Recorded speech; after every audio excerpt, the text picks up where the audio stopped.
was getting dark, fast. I needed to get home soon, otherwise I would be stuck traveling the back roads by the light of a quarter moon. I quickened my pace in an effort to make it in time. I wasn't going fast enough. The little light I had left was now nearly gone. As I turned the corner going into the subdivision where I live, the sun left the sky completely and handed its shift over to the moon. Now I was forced to slow down. I could see almost nothing, and I needed to let my eyes adjust to the darkness. I was scared already, but what I saw about 30 feet in front of me was the start to a nightmare I could never have even imagined. Standing in front of the middle of the road was what looked like to be a man staring straight at the ground. Once I got closer, I discovered the man had almost nothing in common with me. He wasn't wearing clothes, but that wasn't the strange part.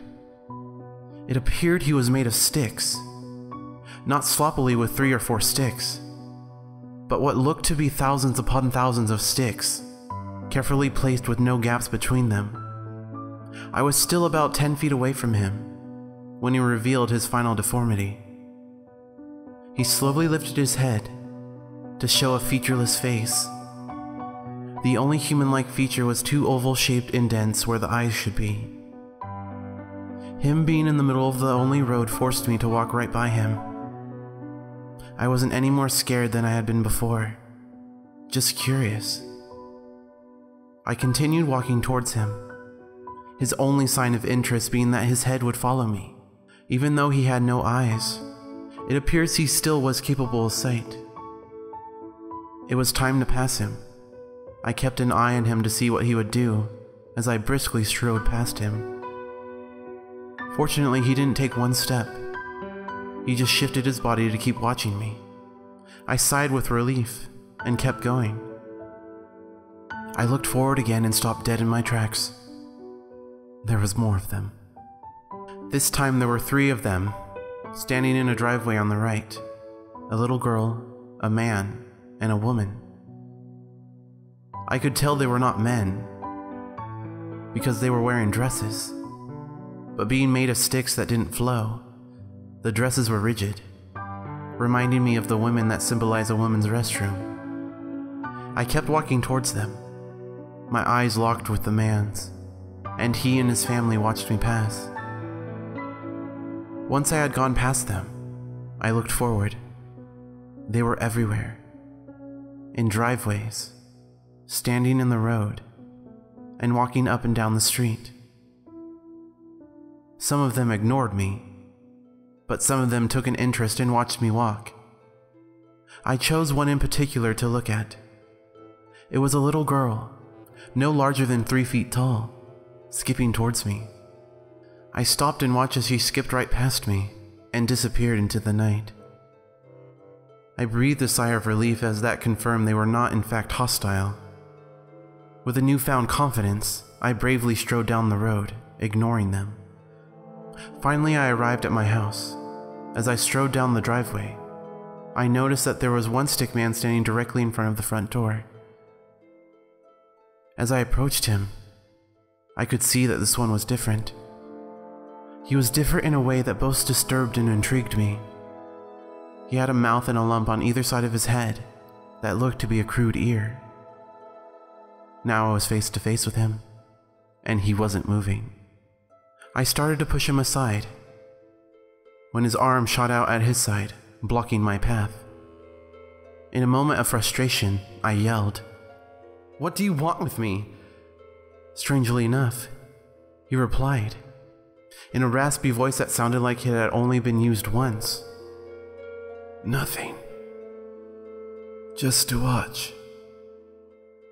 To wait." I gasped and stepped back. He continued, "But now is the time for another watcher to join us. We are here to escort her."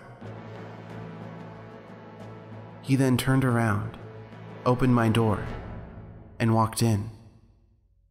Cautiously, I followed him. The Watcher walked through my unlit house like he lived there. As he silently descended the stairs to my daughter's room, I began to become worried. The door at the bottom of the stairs opened with a loud, long creak, and he walked through it. Trailing behind him, I stood in the doorframe as I watched him pick my 7-year-old daughter Jessie from her bed. What do you want from her?" I stuttered out.